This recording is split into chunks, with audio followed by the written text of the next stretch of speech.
मारे छौगे तोहर छोटा की बहिनिया कनखी मारे छौगे तोहर छोटा की बहिनिया कोइर लेबो शादी बनत तोहर सौतीनिया कोइर लेबो शादी बनत तोहर सौतीनिया मारे छौये स्टाइल लके बड़का मोबाइल मारे छौये स्टाइल लके बड़का मोबाइल बनैले चाहे छौगे हमर दुल्हनिया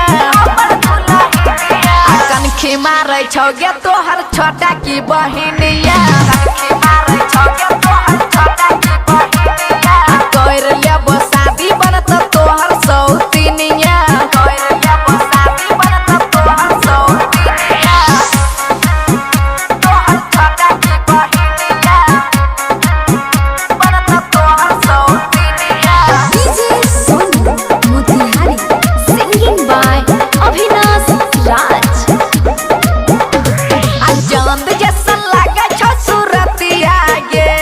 अनैते चला जोई त मफतिया गे अनैते चला जोई त मफतिया हे चांद जैसा लागे छो सूरतिया गे अनैते चला जोई त मफतिया गे सखी के संग घुरे बनै छौ नटिनिया कनखी मारे छौगे तोहर छोटा की बहिनिया कनखी मारे छौगे तोहर छोटा की बहिनिया कोइर लेबो शादी बनत तोहर सौतीनिया कोइर लेबो शादी बनत तोहर सौतीनिया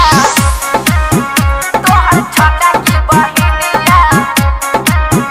बनत तोहर सौतीनिया DJ Sonu, अभी आप सुन रहे हैं अविनाश राज की आवाज में। धीरे धीरे दिलवा में धसै छ आ राइटर पप्पू धर से फसै छ आ राइटर पप्पू धर से फसै छ धीरे धीरे दिलवा में धसै छ आ राइटर पप्पू धर से फसै छ अविनाश राज के छिया दिल जानिया कनखी मारे छौगे तोहर छोटा की बहिनिया कनखी मारे छौगे तोहर छोटा की बहिनिया कोइर लेबो शादी बनत तोहर सौतीनिया कोइर लेबो शादी बनत तोहर सौतीनिया मारे छौये स्टाइल लके बड़का मोबाइल मारे छौये स्टाइल लके बड़का मोबाइल बनैले चाहे छौगे हमर दुल्हनिया कनखी मारे छौगे तोहर छोटा की बहिन